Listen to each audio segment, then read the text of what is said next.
Deserts. Deserts appear quite often in video games, as either the main location of a level or even the entirety of one adventure.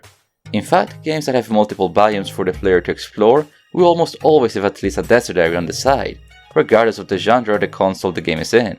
But why is that? Why are deserts so popular in video games from all generations? There are deserts everywhere, from Bravely Default to Stardew Valley. The list of games that contain a desert is immense when compared to other biomes like tropical or tundra, as if the concept of desert levels comes spontaneously when a developer wishes to diversify the geography of a game.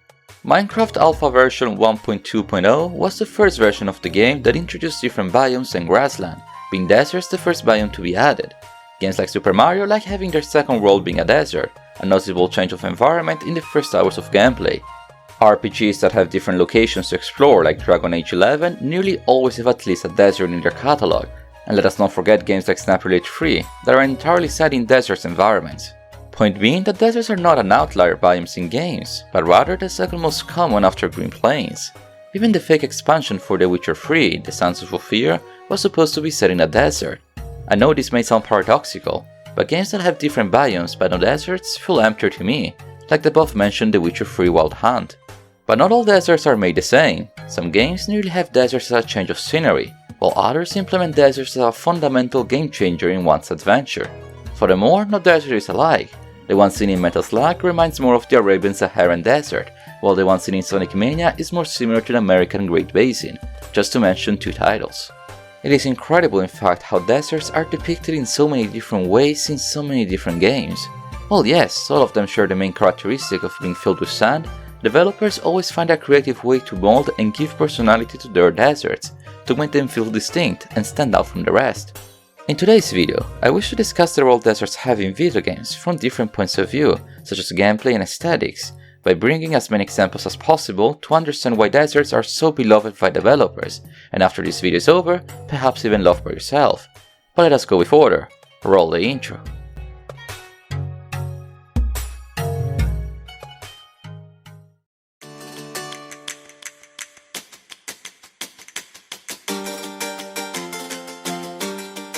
Deserts are challenging biomes for life to grow and develop. The sandstorms and the hostile wildlife, as well as the lack of resources, makes traversing a desert a tedious task, and settling in one even more so. Video games reflect this reality in many ways, implicitly and explicitly, in their various forms. In a game like Minecraft for instance, deserts are by definition not the best spawn place to be in. In a game where your first task is to collect wood, spawning in a desert or a mesa, a woodless environment, transforms the experience. The lack of wood stock as well as the lack of huntable animals and seeds to scavenge makes deserts a tricky biome to traverse and settle in. But with high risk comes high rewards. Deserts are often rich in rare goods such as gold and treasures. Still in Minecraft you can find hidden wonders, lost pyramids and small villages filled with life and resources. The unique locations reward exploration and hard journeys, making exploration of deserts not a punishment but rather a treasure hunt. Richness of deserts is not only depicted here, but also in games like Dragon Quest XI, where the rich Sultanate of Gallopolis rises as a regional power over the other kingdoms. It is striking to visit such richness in what would be the middle of nowhere, a place just around Volcano Forge. It may sound counterintuitive, but deserts can be places for complex civilizations to emerge. Think of ancient Egypt, a playable faction in Total War Rome 2, or the glamorous city of New Vegas, location for the Fallout game with the same title. Games like to remark this contrast between harsh climate and developed settlements. Egypt in Total War Rome 2 starts in an advantageous spot in the Mediterranean Sea, being well connected for trade routes as well as being defendable for potential invaders from all sides, from the Sinai Peninsula to the Maghreb to the Nubian deserts, a very good country to play as in the Great Campaign. Likewise, New Vegas is strategically located in the crossroads of post-war America, right at the heart of the Mojave Desert. On the west, the city-state can rely on Hoover Dam, a construction that reclaims energy and water from the Colorado River, and to the north and east, the defensible Spring Mountain Range. No wonder why both the Caesar's Legion and the NCR try to annex it for their own gain. One last game that shows the richness of deserts splendidly is The Legend of Zelda Breath of the Wild. Exploring the southern deserts is very challenging for new players. During the day is too hot and during the night is too cold, not to mention the hidden Giga Clan bandits roaming the sands. But once Link reaches and is able to enter Gerudo Town, he's rewarded with rich markets, beautiful architecture, and one magical view over the endless horizon. But do not get the wrong impression, not all deserts in video games contain hidden beauty.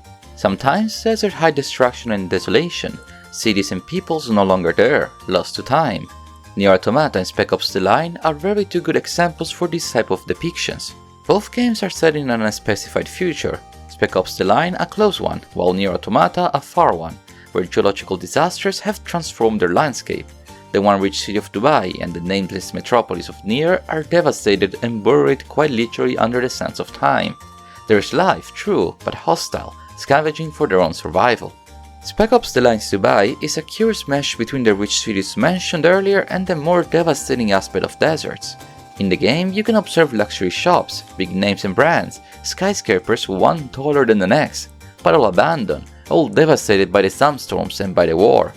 The contrast between what was once and what is now is impressive, and the vastness of the desert that submerges the city is truly menacing. In Nier Automata, the desert hides what used to be a densely populated district. Robots and few animals roam the land scavenging for all what remains. In comparison to other locations in the game also devastated by the endless wars, the desert feels more hopeless, a bigger sense of defeat when reflecting on how the planet changed after thousands of years. Nothing is there, not even the chance to rebuild a brighter future. The words desert and scavengers go hand in hand, being there are many titles out there where you play as one. Two that come to mind are Recore and Borderlands, games where the player's objective is to survive in what is a hostile land. Both games remark that when supplies are low, everything is allowed. Another desert that has a similar desolation vibe to a lesser extent is Pokémon's Black and White's Resort. This desert is also filled with ruins for the player to explore, not to mention that many fogs are ready to battle you on sight. However, this desert is quite peculiar when it comes to its location, located just outside the vast city of Castelia, inspired by a real-life city of New York. I understand the suspension of disbelief, but having a desert in the middle of the region always felt wrong to me. I invite you to observe this map. There's a random desert in the middle of Manhattan, in the middle of what is mostly a broadleaf and plains biome. Pokémon games commonly introduce deserts in their regions, we see them in every game I believe, but sometimes their placement is a bit off. In games like Diamond and Pearl, the desert in Route 228 is in the corner of the map, near a mountain range, making it more believable. But in other games, like above mentioned Black and White, the location of the desert just feels wrong. This does bring me to my next point, locations and implementations of deserts in the world building. Even if I do enjoy exploring deserts in open world games, developers need to be careful to blend deserts to at least believable geographical compositions. In other words, deserts can't be placed randomly between plains and snowcaps, but rather need to fade in with their surrounding geography. In games like Grand Theft Auto 5, the desert present in the game feels natural and makes some geological sense, being located in Blaine County, Los Santos, mimicking real-life Los Angeles. The desert blends in naturally with the surrounding mountain range, and the region overall is quite arid, making implementation of a smaller desert north of the map reasonable. In games like Just Cause 4 on the other hand, the desert region feels a bit forced in, with the island of Solis being perfectly split into 4 biomes. Do not get me wrong, I still love roaming around the desert in this game, but by looking at the map you can understand why I'm not a big fan on how the desert was connected with the other 3 quite drastically different environments. I think Just Cause 2 did it slightly better. I understand that video game worlds have to meet gameplay needs first and accuracy. If realism was the goal, nearly all games listed so far could not welcome a desert in their open worlds. However, there is a difference between having a desert in a corner of a map that transitionally becomes less and less dry, and a box of sand right in the middle of it. I suppose that I would rather have a not replaced desert than a monothematic planet. I never liked how in the Star Wars franchise, in the movies and by extension the video games, have desert planets. It feels lazy for Tatooine and Geonosis to be solely desertic. Even the poles of those planets are warm? I do not get it, and I believe it would have been more thoughtful for planets to have different biomes than just one. But going back on track with the discussion, deserts offer players vast areas to roam, areas that tend to be very open-ended. In games like Super Mario Odyssey, Toast Arena and the Sun Kingdom as a whole is a sandbox, quite literally, filled with vast open spaces for Mario to roam. This goes in contrast with other levels of the game, where maps are more crowded and platforming becomes the preferred method of movement. Assassin's Creed Origin is extremely open-ended as well, with its Egyptian Sahara, filled with oases and fortresses for the player to explore. Contrary to other Assassin's Creeds set in more urban environments, AC Origin Desert requires the player to traverse the lands on horseback or with a camel, in boats when navigating the Nile, but hardly ever climbing as other games. The open nature of deserts in this case transformed the primary method of navigation players of the franchise were used to, either for the best or for the worst, depending who you ask. Deserts can have verticality. In both Mario Odyssey and AC Origins there are things to climb and pits to fall in, not to mention cities in both worlds. But the point of having a desert is to have a vast horizon where everything can be observed. In both games, the player is able to quickly climb a structure and spot the great majority of the map and identify major points of interest at a glance. This is also true in other titles previously mentioned, such as Zelda Breath of the Wild. And speaking of visibility, sandstorms are also quite common in deserts, and developers adore introducing them in their desert-themed missions. Have you noticed how more often than not, sandstorms are used to reduce the player's visibility or to increase the fog of war more in general? In games like Wargroove, a sandstorm increases the difficulty of the turn, and in Valkyria Chronicles, sandstorms play a key role in the desert operation. In these two tactical and strategy games, sandstorms are natural hurdles that function similarly to snow blizzards, changing the gameplay strategy adopted by the player. It's curious to observe how a biome can offer that much visibility to the player turns around and becomes hidden and challenging to navigate. Navigation, in fact, is also another key point of discussion. Deserts in video games are made quite enjoyable to traverse by inserting different methods of transportation. To list a few, we have a giant hog in Nier Automata, an ancient jaguar in Mario Odyssey, still surfing in Zelda Breath of the Wild, a propeller airplane in Sonic Mania, and of course horseback and regular vehicles in other titles. In games set in North American type of deserts, it is not uncommon to witness trains steamrolling the wild. Two games that come to mind which make use of this western trope are Hiding Time and Call of Juarez Gunslinger, two very different games but with this commonality. In the former title, the player has to complete a time trial mission with a never-changing locomotive, while in Gunslinger, well, the name speaks to itself. To gunblaze all falls in your ways to Jesse James. A third game that has a train as a protagonist is none other than Mario Kart 64, with its famous Kalimari Desert. Can you truly name a more iconic track of the franchise than the good old Kalimari? In fact, curiously, all Mario Kart games have at least one desert racetrack, with splendid circuits like Shy Guy Bazaar in Mario Kart 7, a clear reference to Turkish culture, and Whist's Dry Ruins, a more Egyptian-themed desert track. Driving around deserts is quite unique, since the flatness of the terrain is not by definition an obstacle. Yes, a hazard, but one that can be turned in a shortcut on certain occasions. Name me a desert circuit with no shortcut for the player to take with a mushroom, I dare you. Mario Kart is not the only racing game that allows the player to speed up in deserts-themed locations, with The Crew and Forza Horizon 5 also allowing the player to race across desertic areas. The Crew is set in the United States, meaning you can roam around the Rocky Mountains and the Nevada Desert, passing by once again to Las Vegas. Forza Horizon 5 is set in Mexico instead, allowing you to drive and race in the Chihuahua Desert and the charming city of Guanajuato.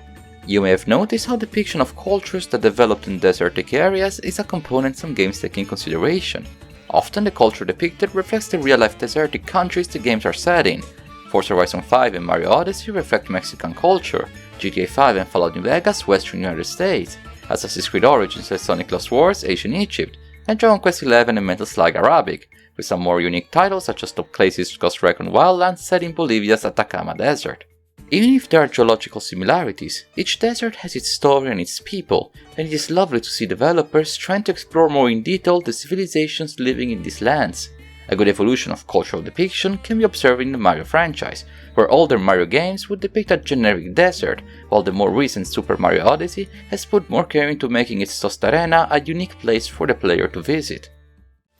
We have mentioned far too many deserts to keep track of in this discussion, and there are many more I did not address by name or even had the opportunity to explore them myself, most noticeably Avalanche Mad Max and Metal Gear Solid 5.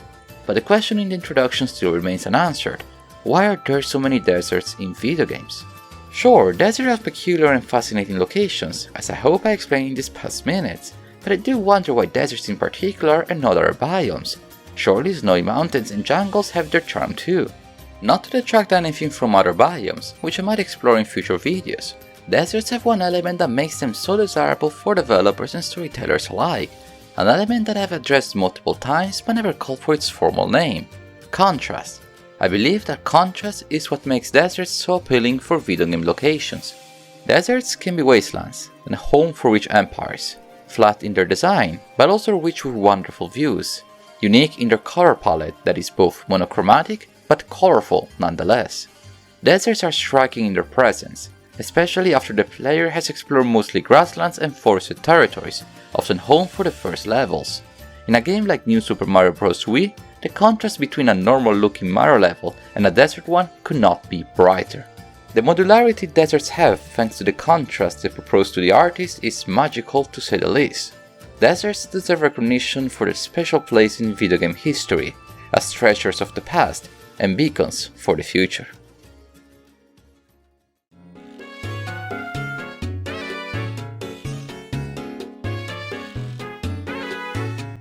Deserts are beloved by developers, and after this video, perhaps even by yourself. It is incredible to observe all the different ways deserts are depicted and the various functions these have in their respective games. Desert levels are recurring, but never feel outdated, since the way they offer transform the game's experience is not as granted as one can imagine. I am not too sure if I have a favorite desert in video games. All the ones I've discussed today have strong points that enhance the game's world building, from Spec Ops The Line to Mario Kart, from Minecraft to Zelda, from Sonic to Total War. Be on the lookout for deserts and their incorporation within titles. You may find more than what you're bargained for. If you made it this far, I think you one too many deserts times for watching today's video. Today's topic was unique. The more I developed the idea and the more I loved it. Who knows, perhaps I could do a quote-unquote sequel but with another biome. Do not hesitate to write in the comments what you would like to see next. I invite you all to leave this video a like, to share it and to subscribe for more. I wish you a wonderful day, and until next time, arrivederci.